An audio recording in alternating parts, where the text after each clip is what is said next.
Okay, the best way to take out the inside part is to use a crochet hook. I'm just using it because that's what I had on hand, because it has like that little hook.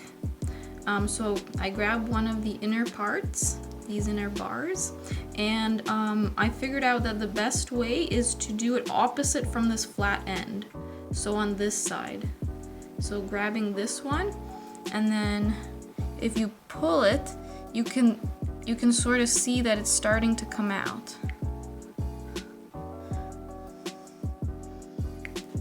See, it's coming out. But it does take a bit of strength to take it out.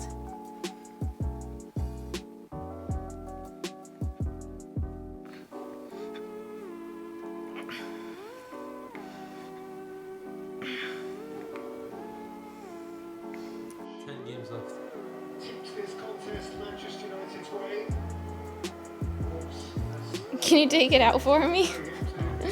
Grab the part opposite from this part, so over here. Are you filming? Yeah. Why? Because what? No, I'm gonna put it in my video. How I take it out? Yeah.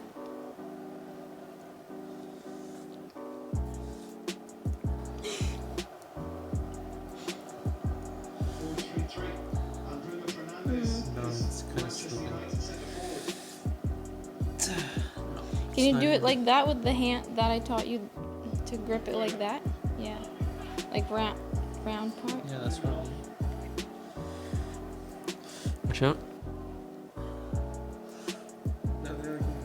No, it's like slipping. Oh, I can try this way. But then this, see, it can break. No, it won't come out that way. Because what you're leaning the hook up against is itself. I got it. Yay! Good job. Thanks.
Oh look, it's our whole family.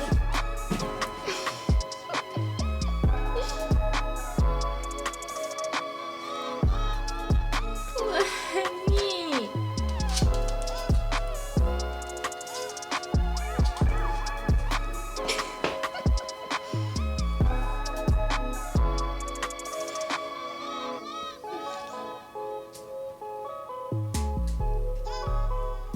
Come on, she's a bunny.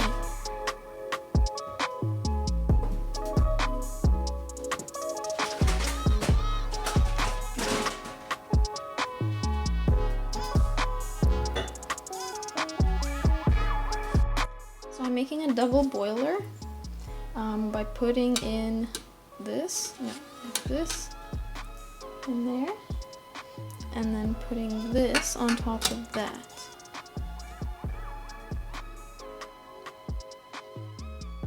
And then I'm gonna add more water.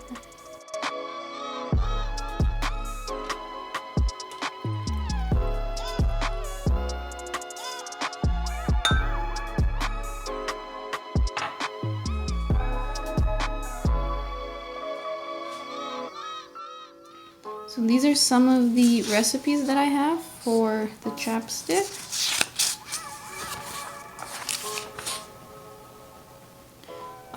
But I don't have any of these waxes. wax, this wax, or beeswax. I only have the cocoa butter, so I'm just gonna use it without the wax, and I'm just gonna honestly wing it and see what happens.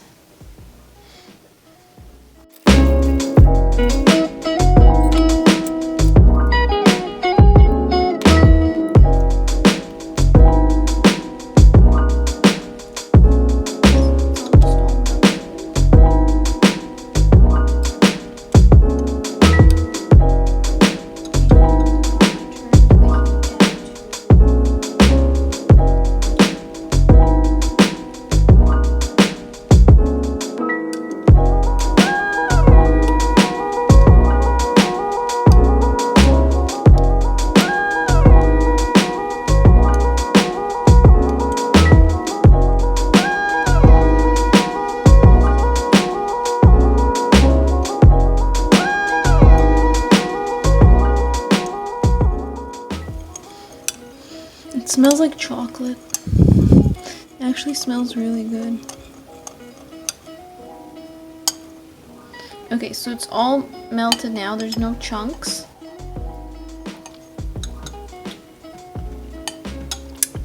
I think I'm not gonna put essential oils in it this time. So I'm gonna see what it turns out as.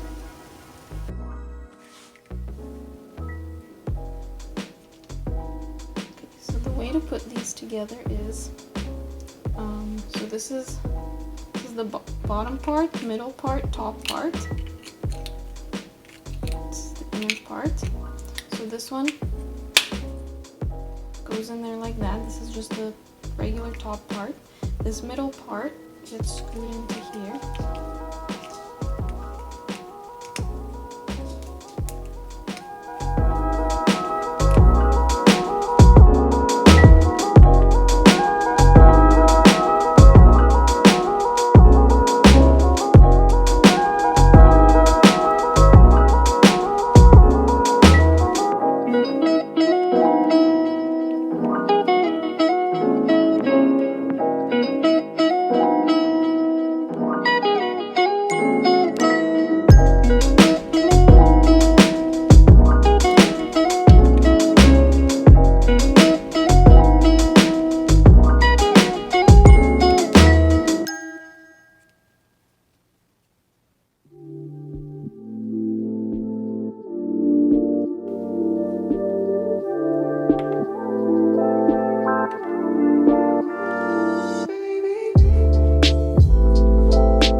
made.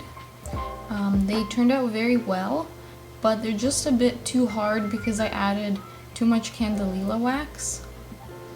But I think they're still good. And then I have these ones that I just used up. I have 1, 2, and then I have this third one here that's clean and ready to go.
So these are the lip balms that I made from trial number 3, and they turned out really well. I'm really happy with how they turned out. They're not too hard, not too soft, and they are just, they're always perfectly round, and I already used some of them and I just love them. They're great. These ones turned out well as well, but the only thing with these is that if I see, they're not like the way that you buy them at the store. They're like uneven at the top, so you do sort of have to shape it before you use it, otherwise like pieces fall off. And also if you sometimes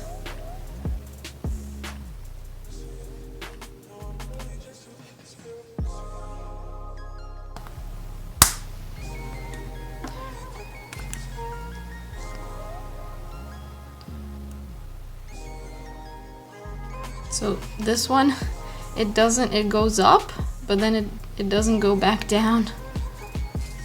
So these containers, I don't really like these containers as much as the EOS. The EOS are perfect to reuse. They turn out perfectly every time. The ingredients I used were the carnauba wax, or I don't know how you say that.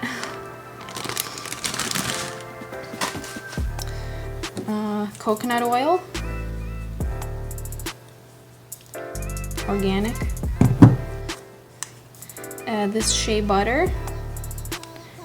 It says with olive oil, but this is just the one that I was able to find, and it's fine. And then also this is the cocoa butter. It's called raw cocoa butter, and it's optional. You don't really have to use it, but I just used it in the first trial, and then that failed lip balm, I just put it into the next 2 trials as well. Like I don't waste anything. I just use everything. So the reason that I was hesitant to buy the wax is because it is a bit expensive. For this much, this is 1 kilogram. It was $50 including shipping, which is kind of expensive, but I use lip balms a lot, and like I have to have one in every coat, every purse, and I use them all day, every day. So for me, it was better to just buy my own ingredients and make my own lip balms, because if you calculate it, it is a little bit cheaper. It turns out to be less than $3 per lip balm. So like I said, it turns out to be less than $3 per lip balm. And for a lip balm like this, it's you can get it at the store for $3, but not a vegan one. Vegan ones are gonna be a lot more than $3, and especially EOS. EOS, you know, are more than $3 per lip balm, and I go through them really fast. And this is even better than EOS, because in EOS they still put some questionable ingredients, and even like vegan lip balms, they put questionable ingredients in them. It's not all 100% good ingredients, whereas here I know exactly what I'm putting in. I know exactly that it's vegan, it's, you know, small batch, eco-friendly, and I'm reusing the containers instead of buying my own, so it's just good all around. Another thing I really like about making my own lip balms is that there's no waste. So if one of my trials fails, I can always just remelt it next time and add different ingredients. Like if it's too hard, I just add more coconut oil. If it's too soft, just add more wax. And then you can get it to the consistency that you like. So it's just perfect for me. My trial number 2 that turned out a bit too hard, I'm actually going to use those in the summer. They're especially good for keeping in the car because the car gets really hot, and I've had many lip balms just melt in the car and they become just very gooey and liquidy. So the hard ones will be really good for the summertime. I've always wanted to make my own makeup and especially lip balms, and I'm really glad that I finally had the courage to try it, and it was a lot better and a lot easier than I thought it would be. So thank you so much for watching, and see you in the next one.